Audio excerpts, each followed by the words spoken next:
한 치수 좀 작은 거 이런 팬티 있죠. 교수님 암 확정을 올해 9월에 받았는데 환자분들은 그렇게 생각 안 하시는데 확실한 증거이기 때문에 지금은 PSA 수치가 0.2 이상이면 안녕하세요. 국립암센터 유튜브 시청자 여러분. 저는 국립암센터 비뇨기 암센터에서 정재영 교수님을 돕고 있는 전립선암 전담간호사 김우혁이라고 합니다. 반갑습니다. 저는 국립암센터에서 전립선암 환자를 보고 있는 정재영이라고 합니다. 그 교수님께서 출연하신 영상이 자그마치 도합 19만 뷰를 기록했는데요. 기분이 어떠세요? 그 환자분들 혹은 환자분들 가족분들이 이 전립선암에 대해서 좀 이해를 하시고 치료 과정에 있어서 조금이라도 도움이 되고자 만든 거니까 많이 봐주셔서 우선은 감사드립니다. 그 오늘의 콘텐츠는 바쁘신 교수님을 모시고 교수님께서 출연하셨던 전립선암 영상에 대해서 질문 댓글이 많아서 답변을 드리는 시간을 가져보고자 하는데요. 먼저 물리적으로 모든 댓글에 답변을 드릴 수 없는 점 양해 부탁드리고 되도록 답변이 보다 많은 분들께 도움이 될 수 있는 댓글을 선정해서 읽어보도록 하겠습니다. 일단 먼저 눈에 띄는 댓글이 있는데 교수님께서 좋아하실 것 같네요. 장땡수님이 댓글을 달아주셨는데 주위 분들의 추천을 받아서 진료를 받은 환자입니다. 동영상을 보았는데 의학적 지식이 없는데도 쉽게 이해됐습니다. 감사합니다. 라고 달아주셨고요. 9002번께서는 상세한 설명 항상 감사드리며 로봇 수술 1000회 돌파 축하드립니다. 라고 댓글을 달아주셨는데요. 교수님 사실 이게 저희가 올해 6월부터 네, 맞습니다. 올해 6월에 이제 제가 이제 전립선암 로봇 수술 2000회를 저희들이 이제 넘었었고요. 많은 분들이 수술을 받고 현재 외래를 잘 다니고 계십니다. 그러면 좀 질문에 가까운 다른 댓글을 좀 읽어보도록 하겠습니다. 이분께서는 남편이 4년 전에 전립선 로봇 수술을 받았는데 그때 아마 초기라고 해서 8일 만에 퇴원을 하고 2년이 넘도록 이제 교수님께서 처방해 주신 약도 드시고 했는데 아무래도 남편이 요즘 부부 생활이 잘 안 돼서 우울증이 좀 있고 좀 힘들어 한다고 하는데 어떻게 해야 될지. 많은 분들이 이제 아시겠지만 이제 전립선암 수술을 받고 난 뒤에 저희들이 가장 환자분들이 힘들어하는 두 가지가 요실금이라고 하는 증상 하나하고 그다음에 성기능이 저하되고 성생활이 어렵게 된다는 그 두 가지가 있는데 최근에 들어와서 이제 수술 술기라든지 이런 것들이 많이 발달하면서 배뇨 관련 그리고 성기능 관련 회복을 최대한으로 하려고 노력을 하고 있지만 사실 어느 정도의 한계가 있는 것이 분명합니다. 수술 직후에는 저희들이 이제 약물 치료라고 해서 여러 가지 약물을 사용하고 어느 정도 기간이 됐는데 환자분들이 만족하지 못하면 그 다음 단계인 여러 가지 수술적 치료들이 있습니다. 주사요법이라든지 수술적 치료가 있기 때문에 환자분들이 이렇게 이제 우울증을 느낄 정도로 힘들어하시면 비뇨기과 분야 중에 남성 성기능 관련된 또 전문 분야가 있습니다. 그 전문가들의 의견을 조금 더 한번 자문을 구해보는 것도 좋을 것 같습니다. 힘들어하시면 다음 외래 오셨을 때 저한테 말씀을 해주시면 제가 또 방향을 한번 찾아보도록 하겠습니다. 그리고 다음 댓글은 저도 병동에서 근무하면서 많은 질문을 받았던 질문인데요. 전립선암 수술 후 어느 정도가 지나야 자전거 및 힘든 운동이 가능한지. 우혁 선생님 어떻게 설명을 하고 계시나요? 요즘? 저는 보통 병동에서 환자분들께 최소 한 달을 요청드려요. 네. 맞습니다. 저희들이 이제 전립선암 수술하는 부위가 환자분들이 이렇게 의자에 앉으면 딱 이제 닿는 회음부 부위거든요. 근데 그 부분을 이제 전립선을 제거하고 난 뒤에 방광과 요도를 문합, 연결을 해놓은 상태이기 때문에 수술 직후에는 어느 정도의 기간 동안은 압박이라든지 무리가 가면 안 되는 게 맞습니다. 그래서 수술하고 난 뒤에 적게는 한 2주, 보통 한 달 정도는 무리한 운동이라든지 지속적인 압박, 그리고 자전거를 타시면 이렇게 요철을 넘어가잖아요. 그죠? 그때는 충격이 강해지기 때문에 그런 운동은, 그런 자극은 좀 피하시는 게 좋을 것 같고요. 자전거를 탔는데 갑자기 괜찮으시다가 혈뇨, 소변에서 피가 나온다든지 이런 게 생기면 그때는 조금 안 좋은 겁니다. 그럴 때는 조금 피하시고 또 안정을 취하는 게 좋을 것으로 생각됩니다.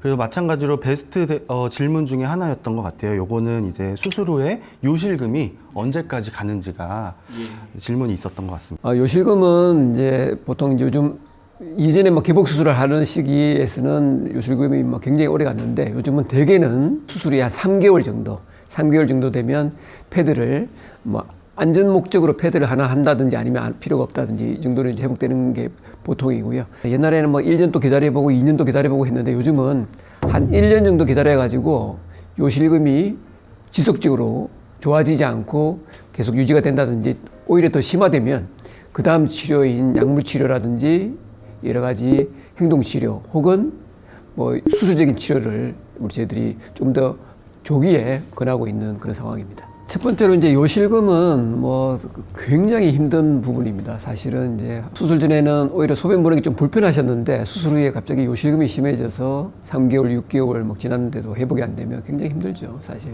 이 부분이 가장 빨리 회복시키고자 하는 게 이제 저희들이 큰 이제 목표 중에 하나인데 수술로 인해 가지고 요실금이 생기는 경우도 있고 그다음에 환자분이 가지고 있는 또 방광의 불안정성이라는 게 또 있거든요.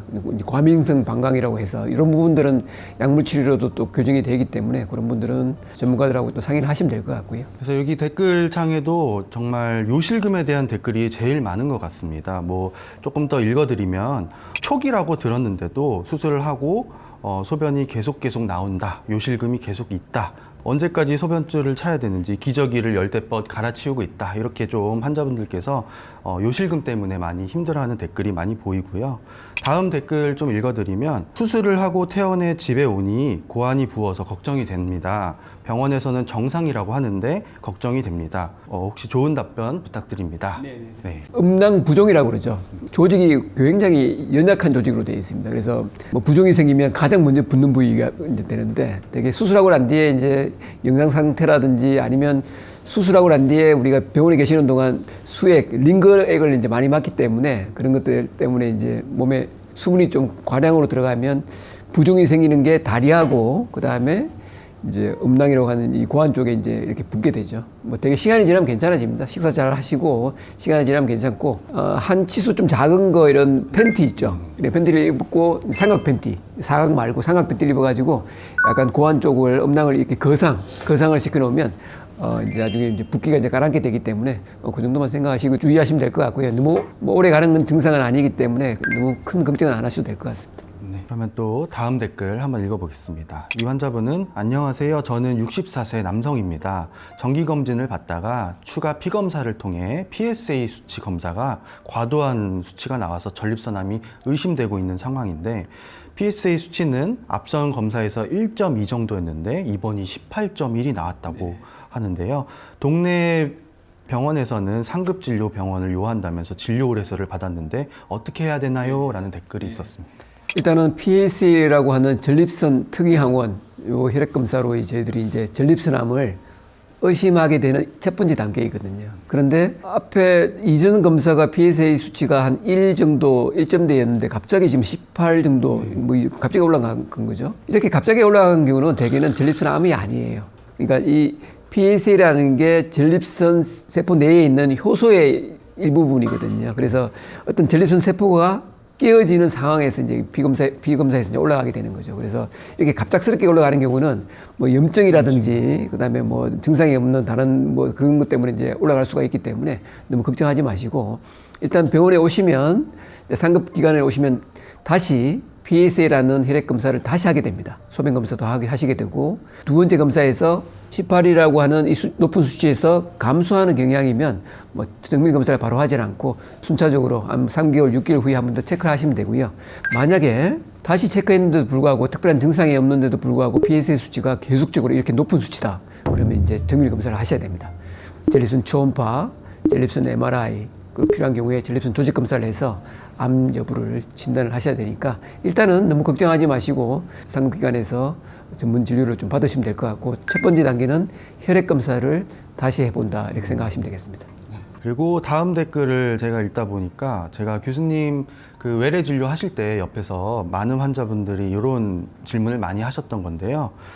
교수님 암 확정을 올해 9월에 받았는데 11월 달에 뼈 스캔 검사를 받았고 11월 6일 날 결과를 보고 또 MRI 검사는 내년 1월에 이렇게 영상을 촬영 예정이라고 하는데요.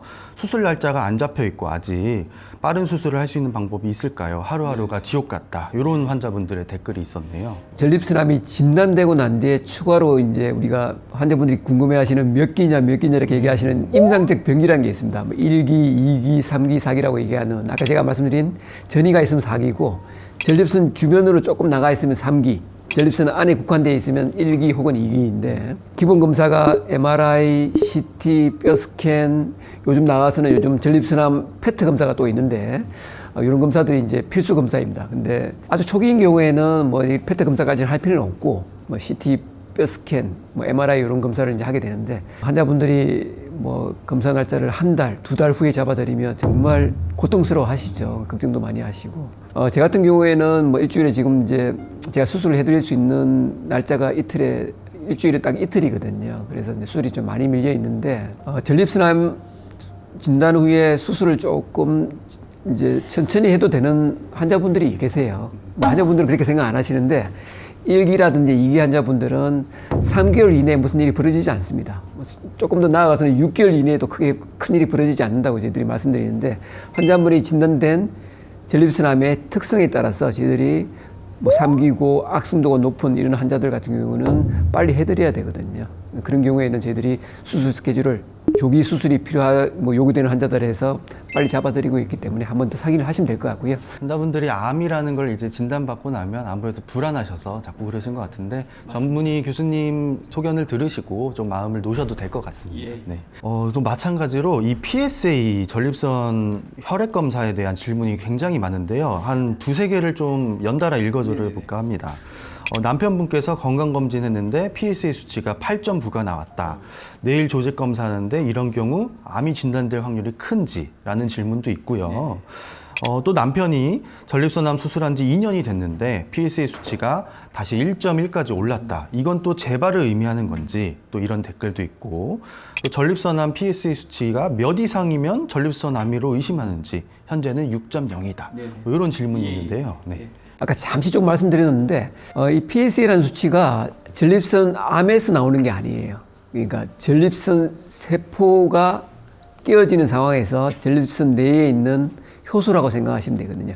전립선 내에 있는 부산물. 어떠한 상황에서 전립선 세포가 깨어지면 전립선 세포 내에 있는 이 물질이 나와서 피를 타고 돌면서 이제 피검사에서 나온다고 생각하시면 됩니다. 그러면 이제 그 중에 하나가 이제 전립선암이 발생해서 정상 전립선 세포를 부수게 되면 전립선 내에 이제 산물이 나온다. 뭐 이렇게 이제 이해를 하시면 되죠. 대개는 뭐 기관에 따라서 좀 차이가 있고 나이에 따라서 차이가 있고 전립선 비대증이 얼마나 동반되어 있느냐에 따라서 정상 PSA 수치가 조금씩 달라집니다. 연세가 드시면서 조금씩 올라가고 전립선의 크기가 커지면서 비대가 되면서 조금씩 올라가는 것을 이제 보정을 해서 우리가 판단하는데 그럼 너무 복잡하죠. 그래서 대개는 국내에서는 대부분 3을 이제 이용하고 있는데 3보다 조금 올라가 있으면 일단 검사를 상급기관에서 한번 받아보시는 게 좋습니다. 다시 2번, 3번 혈액 검사를 했는데도 불구하고 PSA가 계속 높으면 검사를 하셔야 되고 대개 3에서 10이라는 사이에서 우리가 전립선암이 진단될 가능성이 한 15% 정도 되거든요. 많게는 한 20% 되기 때문에 3에서 한 10 정도 되면 MRI를 하고 조직 검사를 해서 전립선암이 나올 가능성이 한 15%, 20% 된다 생각하시면 될 것 같고요. 아까 두 번째 이제 말씀하셨던 치료를 받고 수술을 받으면 어떻게 되느냐? 전립선 수치가 제로가 돼야 돼요. 그러니까 저희 기관에서는 0.03까지 체크하고 어떤 기관에서는 0.01까지 체크하는 기관도 있습니다. 그래서 수술한 분들은 두 달, 석 달 후에 피검사를 체크를 하면 전립선 수치 PSA가 체크가 안 돼야 돼요. 그게 정상입니다. 그러면 이제 방사선 치료는 어떠냐? 방사선 치료는 전립선이 있기 때문에 어느 정도의 수치가 나옵니다. 근데 수술 받은 분들은 이 수치가 안 보여야 되는데 수치가 점차적으로 올라가면 전립선암이 재발했다는 징후입니다. 확실한 증거이기 때문에 지금은 PSA 수치가 0.2 이상이면 피검사상에서 재발이라고 우리가 정의를 합니다. 다른 암하고 다르죠. 다른 암은 이제 내시경 검사를 한다든지 CT나 MRI 뭐 이런 페트 검사를 해가지고 이런 재발한 덩어리가 보이면 암이 재발했다고 얘기하는데 전립선암은 혈액 검사 PSA라는 굉장히 예민한 검사가 있습니다. 그래서 수술을 했다가 암 수치가 안 보였다가 제로였다가 서서 한 2년 3년 지났는데 보이기 시작한다. 0.01, 0.1, 0.2가 되면 점차적으로 올라가면 이제 피검사상에서 재발, 조금 어려운 말로 생화학적 재발이라고 얘기하는데 이게 재발이 되면 이제 정밀 검사를 하게 됩니다. 다른 암들하고 좀 다릅니다. 그래서 수술을 했느냐, 방사선 치료를 했느냐에 따라 다르고 수술한 지 얼마나 됐느냐에 따라 다르기 때문에 이거는 피검사가 지속적으로 2번 이상 올라가고 한 0.2 이상에 올라가면 전립선암이 재발했다는 징후이기 때문에 그때부터는 이제 추가 치료를 위해서 어디서 재발했느냐를 확인하기 위해서 추가적인 정밀 검사를 진행하게 됩니다. 결국엔 저도 많은 전립선암 환자분들을 만나보면 이 PSA가 높다는 이유 하나만으로 환자분들이 많이 두려움에 떨고 계시는데 일단 다각도로 판단을 하고 진단을 내려야 된다는 거를 좀 말씀드리고 싶고요. 다음 질문입니다. 안녕하세요. 아버지가 전립선암 3기인데 아버지가 이제 심장도 좋지 않고 당뇨도 있으시고 그래서 이제 수술은 않고 방사선 치료를 하셨는데 암 덩어리가 작아졌는지 지금은 소변 잘 두시는 약만 드시고 잘 지내시는데 수술 않고 그냥 두어도 되는지 이런 질문이 있었어요. 전립선암을 치료하기 위한 이제 2기 혹은 좀 3기 정도의 암 치료는 두 가지입니다. 첫 번째는 저희가 주로 하는 전립선암 수술이고 그 다음에 방사선 치료가 있습니다. 방사선 치료도 방사선 치료 단독만 할 것이냐 아니면 아까 잠시 나왔던 남성 호르몬 차단요법이라고 하는 약물 치료를 같이 하는 거 6개월이든 2년에서 3년 정도 이제 병합 치료를 하게 되는데 방사선 치료 플러스 약물 치료 역시 전립선암을 완치시키기 위한 또 적극적인 치료 중에 한 가지입니다. 환자분처럼 어르신이 연세가 좀 많으시고 전신 마취를 해서 수술하기에 부담이 되는 어떤 건강이 좀 안 좋은 부분이 있는 것, 특히 심장, 호흡기, 그다음에 조절 안 되는 다른 만성 질환이 있는 경우에는 수술이 좀 위험하거든요. 그럼 그런 경우에는 방사선 치료 더하기 약물 치료를 뭐 짧게는 6개월, 2, 3년 정도 할 수 있는 치료를 적용했고 그러고 난 뒤에 방사선 치료하고 약물 치료하고 난 뒤에 쭉 떨어져서 기저치료 유지가 되고 있으면 전립선암 치료가 되신 거라 생각하시면 됩니다. 그래서 6개월이든 1년 간격으로 꼭 혈액 검사를 쭉 추적 관찰하시면 되고요. 추가로 방사선 치료하셨는데 상태가 좋으신데 추가로 수술하실 필요가 없죠. 나중에 재발했을 때는 어떻게 하느냐. 방사선 치료하고 난 뒤에 재발된 경우에 수술하는 경우가 상당히 결과가 안 좋습니다. 그래서 그런 경우에는 뭐 환자분 심장도 안 좋으시기 때문에 수술을 우리가 하는 게 아니고 2차 약물 치료 상황에 따라서 2차 약물 치료를 하게 된다고 생각하시면 될 것 같습니다. 네. 다음 댓글을 좀 보다 보니까 이제 교수님 입원 환자분들 중에 이제 항암 치료를 받고 계시는 분도 참 많고 저도 많이 입원 환자분들 중에 항암 치료 받는 분들이 많은데요. 4기 전립선암 도세탁설이라는 항암 치료 후에는 이 이후에는 어떤 치료가 있는지 그리고 늘 상세한 설명 주시는 경 교수님 진심으로 감사드립니다라는 댓글이 있습니다. 10여 년 전에는 4기 전립선암 호르몬 차단요법을 하고 난 뒤에 다음 단계로 이제 내성이 생겨서 다음 단계로 진행하면 호르몬 불응 단계, 정확하게 말씀드리면 거세 저항성 전립선암으로 진행했다고 우리가 얘기를 하거든요. 이제 거세라는 게 이 남성 호르몬을 차단한다는 뜻이거든요. 거세에도 불구하고 암이 진행했다 그래서 거세 저항성 전립선암이라고 합니다. 근데 이 거세 저항성 전립선암의 유일한 치료가 이 도세탁셀이라고 하는 항암 화학요법이었어요. 요즘은 어떠냐? 수많은 경구 항암제, 상품명으로 좀 말씀드리면 뭐 얼리다, 엑스탄디, 자이티가, 아비테론, 요즘 나오는 유베카, 플루빅토, 조피고, 림파자, 표적치료제, 굉장히 많은 치료들이 개발되어 있습니다. 전립선암은 서양에서 많이 발생하는 암이에요. 우리나라에서도 지금 벌써 남성 2위 암이고 2년 전 데이터를 발표할 건데 남성 1위 암이 되었습니다. 벌써 거세 저항성 전립선암 치료가 힘든 이 단계의 암에서 굉장히 많은 치료제들이 개발되고 신약들이 표적 치료제들이 개발되고 있습니다. 도세탁셀 이후에 진행하는 거세 저항성 전립선암 단계에서 아까 제가 말씀드렸던 많은 경구약제, 그 다음에 도세탁셀 다음에 카바치탁셀이라고 하는 또 다른 항암제, 방사선 동위원소 치료라고 하는 플루빅토, 조피고, 우리가 변이가 있는데 사용할 수 있는 림파자, 순차적으로 많이 개발되어 있기 때문에 환자분의 상태에 따라서 2차 치료, 3차 치료를 우리가 적용하게 되니까 크게 실망하지 않으셔도 될 것 같습니다. 또 이어서 댓글을 읽어드리면 아버님 연세가 69세이며 오래전에 전립선암 4기 글리슨 점수 8에서 9점 그래서 로봇 수술을 하신 분이고 브라카 유전자 아까 말씀하신 건 없다고 하는데요.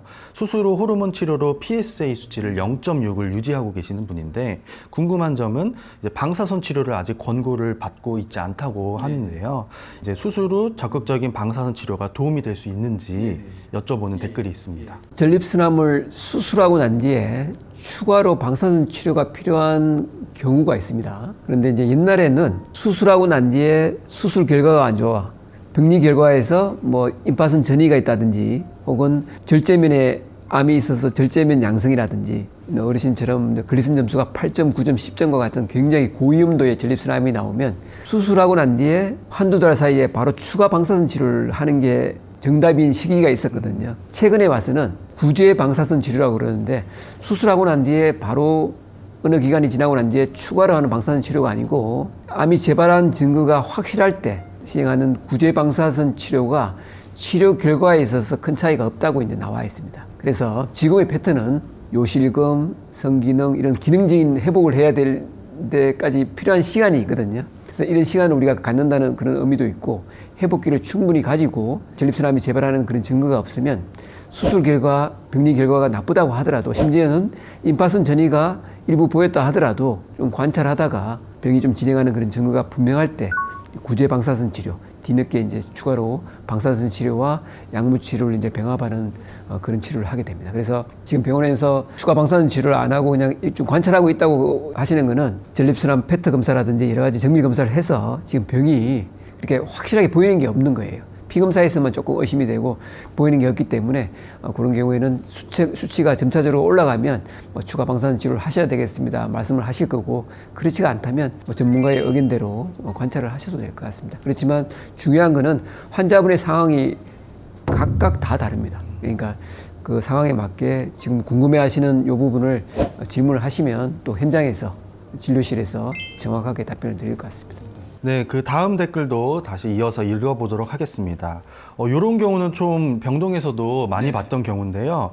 전립선암을 먼저 진단받은 게 아니고 약간 뭔가 종양이 먼저 발견돼서 추적 관찰하다가 전립선암이 진단된 케이스인 것 같아요. 아버지께서 흉추 6번의 종양으로 하지마비가 있어서 수술을 하셨는데 전립선암을 진단을 받았다고 하네요. 아직 뼈 종양 조직 검사 결과 전이지만 병원에서는 전이성 4기 전립선암으로 생각을 하고 있는 것 같습니다.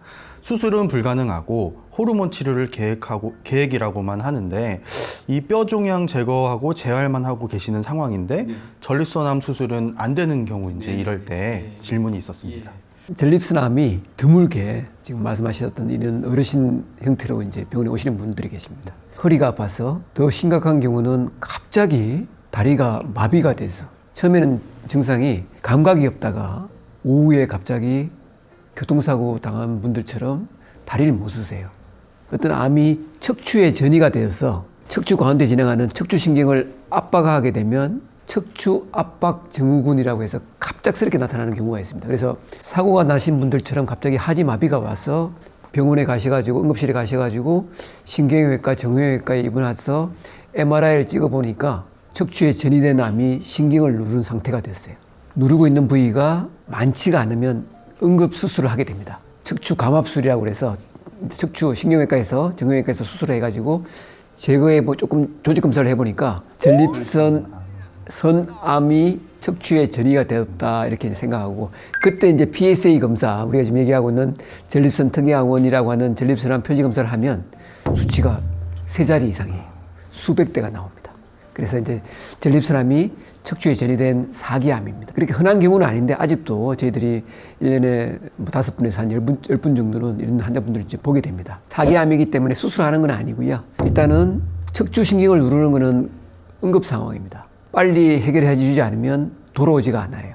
골든타임이 있는 그런 상황이기 때문에 아까 수술 받으신 것처럼 척추 감압술, 신경외과나 정형외과에서 수술이 들어가고, 수술을 하기 힘든 상황이면 응급 방사선 치료, 전신 치료로는 전이가 있는 암이기 때문에 수술이라든지 전립선 쪽에 방사선 치료를 하는 게 아니고 남성 호르몬 차단요법, 경구 항암제 혹은 허락한다면 도세탁셀과 같은 이런 항암제를 2제 혹은 3제 병력요법으로 하는 항암 치료가 기본 치료입니다. 전립선암 치료를 이제 4기암에 대해서 약물 치료를 하면 전이된 부위가 점점 좋아져서 이제 회복되기도 하긴 한데, 중요한 거는 그런 증세가 있으면 빨리 병원에 오셔가지고 전립선암으로 진단받고 관찰하시던 분들이 진행되어서 갑자기 하지마비가 돼서 오시는 분들이 있거든요.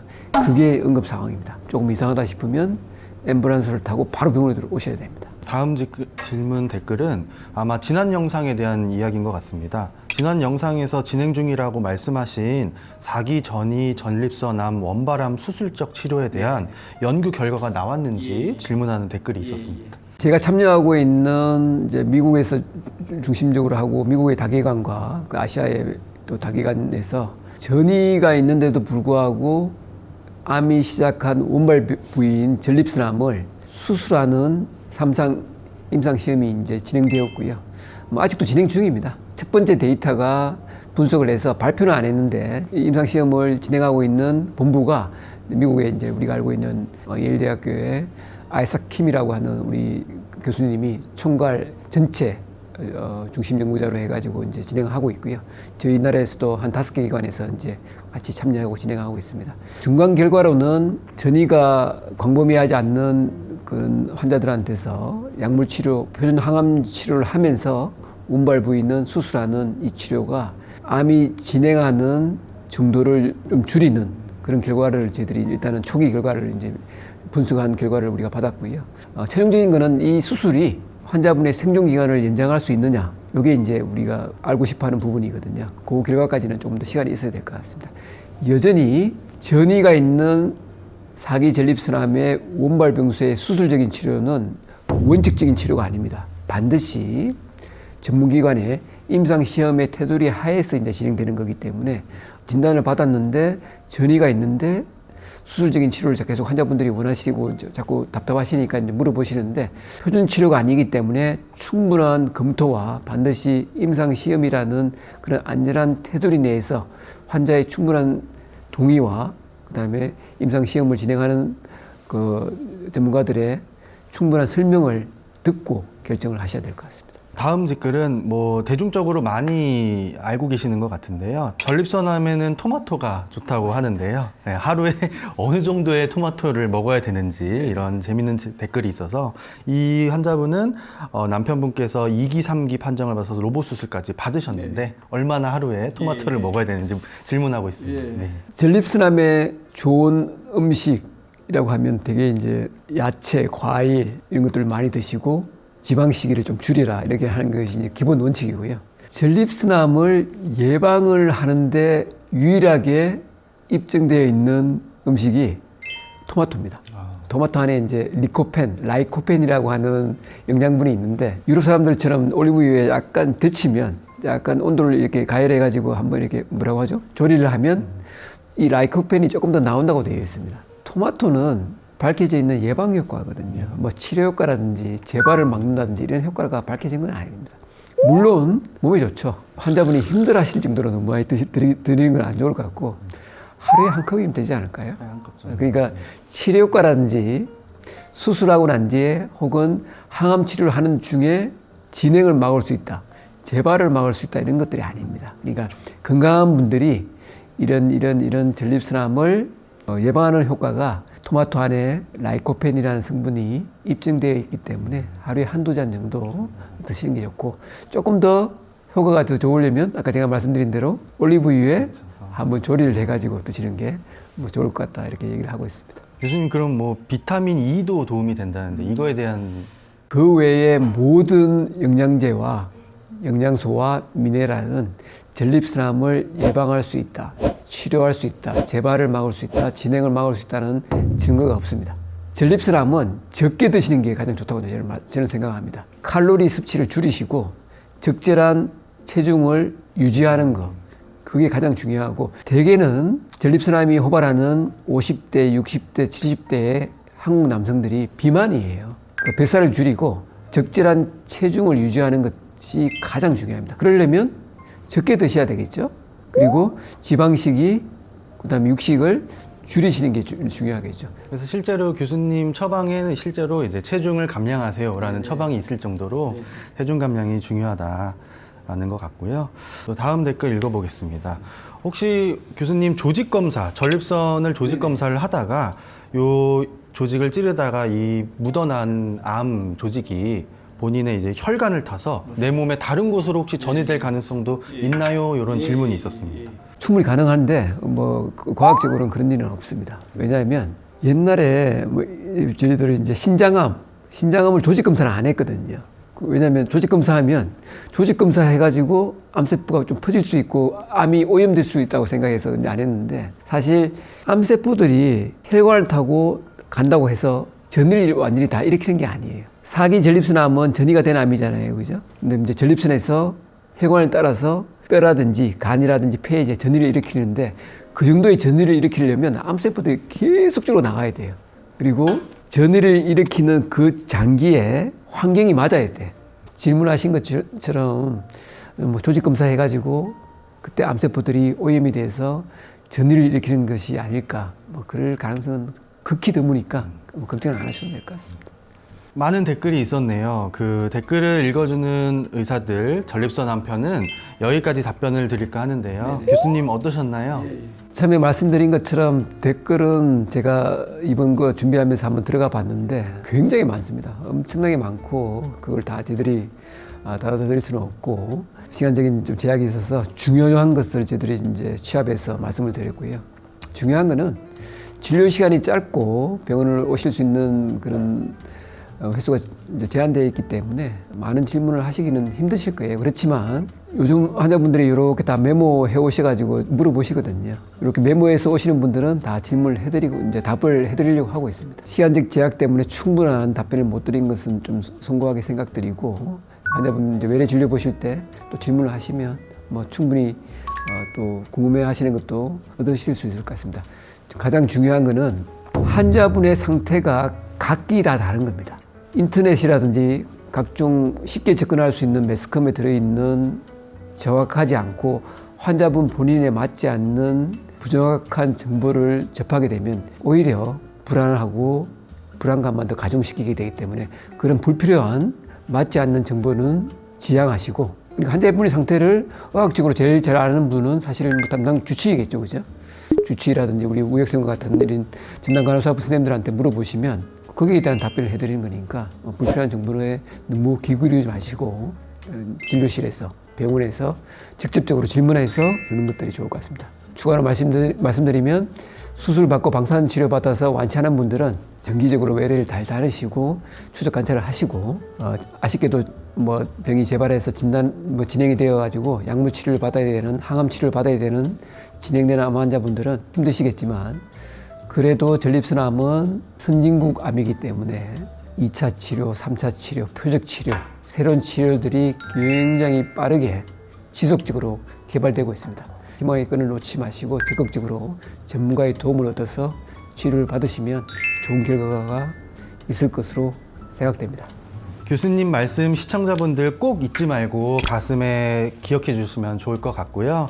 말씀하신 대로 유튜브 등 온라인에 잘못된 의학 정보가 정말 많다고 합니다. 국립암센터 유튜브에는 직접 암 전문의들이 현장에서 보고 느낀 점을 정확하게 전달해 드리고 있으니 국립암센터 유튜브에 대한 많은 관심과 구독과 좋아요 부탁드리며 전립선 암에 대한 궁금한 점이 있으면 댓글 남겨주시면 이렇게 콘텐츠로다가 답변을 드릴 수 있고 또 교수님께서도 외래에서 또 답변을 주실 거죠. 네. 이제 지금까지 댓글 읽어주는 의사들 전립선 암 편이었습니다. 시청해 주셔서 감사합니다. 감사합니다.